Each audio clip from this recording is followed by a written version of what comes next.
Yeah, they're already lowering like massive expectations. They're trying to bring out the cameos. They've got Sasha Kaye out here trying to be like they're doing they already tried to bring out Tom Cruise and say he did something. They had someone else say that Tom Cruise said, and they're doing the same thing with Henry now.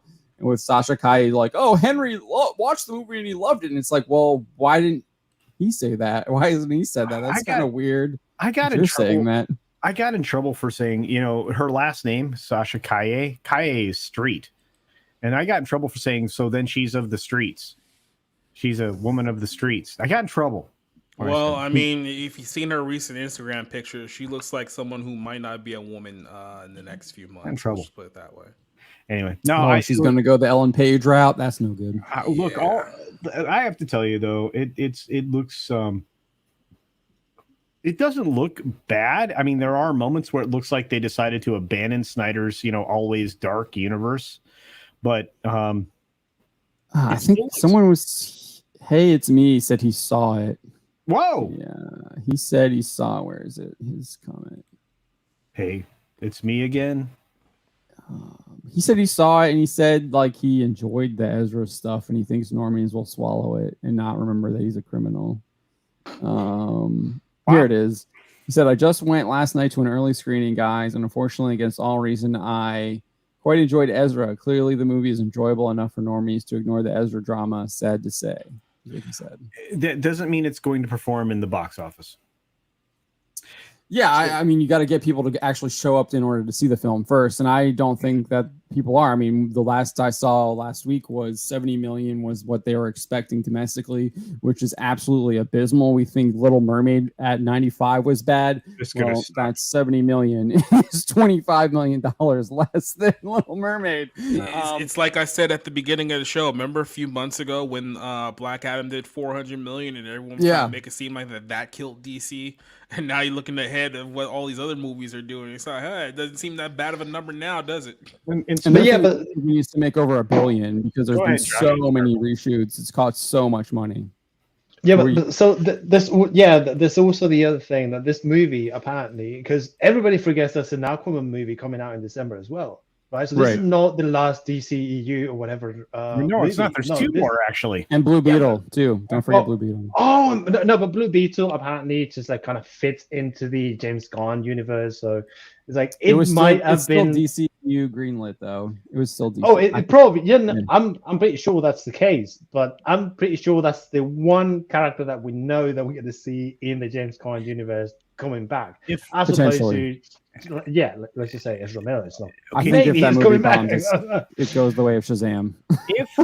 So let me say this: if you know none of this stuff matters, are you going to invest your time and very precious money now? Both of these two commodities have become more precious over the course of the last 4 years. Whoa, hello. That's not what I meant to do. Try that again. There we go. Anyway, anytime I do the L sign, it zooms in or zooms out. But you're not going to waste your precious time or money on this film because it doesn't matter. It's inconsequential. Guns replacing it all in 3 years? Yeah, and that was the first thing he said in his whole Gods and Monsters video. He was like, the Flash resets everything. And then he had to walk it back because he realized he just literally killed millions of dollars, potentially hundreds of $1 million at the box office for these films. And Blue Beetle, the first trailer, teaser, whatever you want to call it, like turned people off from one line. Mark, like DC's biggest thing is Batman. Like DC is Batman. They literally call themselves DC after basically Detective Comics. And who's the star of Detective Comics? Batman. And you've got George Lopez of all people, his character literally calling Batman a fascist. That's just as bad as the stupid Titans thing where they were like F Batman in the trailer. And it's like, what are you doing? Like, stop it. You're not being edgy. You're just being stupid. Can I say something in defense of Ezra? Because when he was a young person, he was a very good actor. I think that he just came in contact with a lot of Hollywood producers and casting folks. Yes, clearly. And he doesn't have the gonads oh my gosh, I'm blanking on his name. Terry. Is his name Terry? He got killed off in Deadpool 2. Oh, yeah. What was his name? I'm blanking on it too now. He used to do the Old Spice commercials. Terry Crews, yeah. Terry Crews doesn't have the gonads of Terry Crews to like come out and say like that these people are doing this stuff to him. Well, yeah, and this guy tried to do or Matthew else. Lawrence. Yeah, and Lawrence came out. I mean, and look at it this way.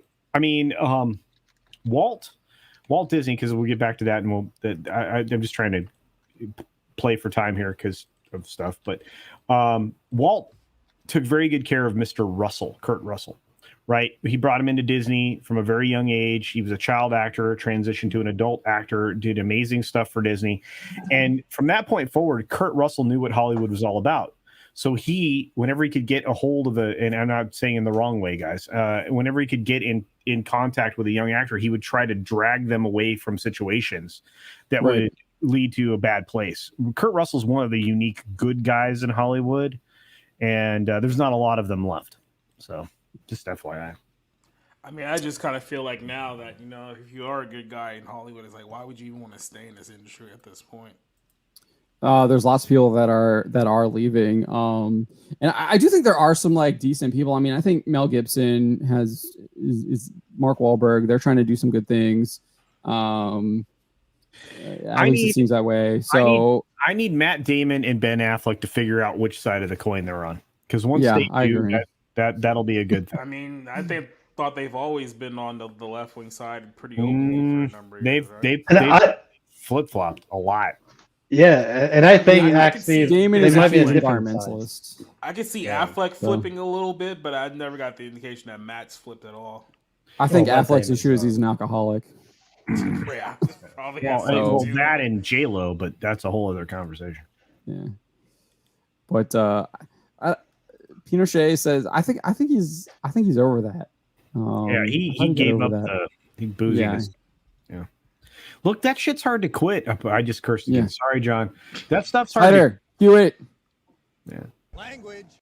I'm sorry. That's hard to quit, right? That's hard to quit. And look, and then when you do, you have an opportunity for massive success. And Robert Downey Jr. is an example of that. There you are. Yeah.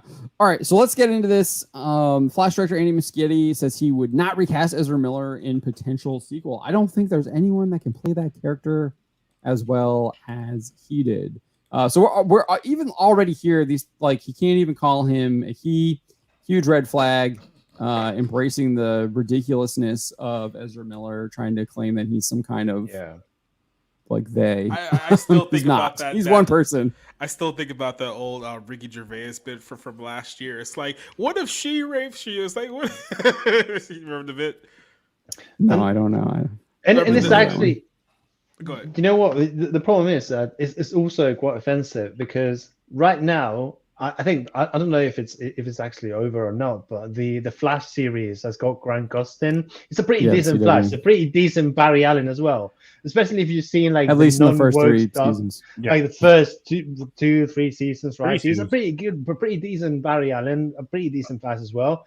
And we got John Wesley Shipp in the 90s Flash series. So it's like there's plenty of characters. At least there's 2 characters, who have Yeah, Mark Hamill returned and played the Trickster. He's pretty good in that as well because he played the Trickster in the 90s. Oh yeah, in the 90s series. Yeah. He can still be replaced. I mean, Ezra Miller is not like the ultimate Barry Allen. But all of these people can be replaced. All of this is nonsense. I know.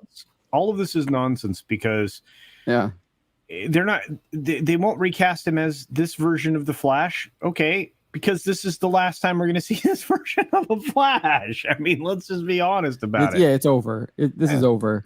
But anyone can be replaced. I mean, Jason Momoa was even talking about this recently. He said that. Some actor, I don't know who he was talking about. He didn't name, but he was like, there was some actor who got all this praise and they literally like didn't do anything. They didn't prepare. They were getting their lines fed to them through an earpiece. They were doing it all on the set. They just came in and were phoning it in and didn't actually like take the craft seriously, but they were getting all of this like praise and everything because the movie magic makes them look good.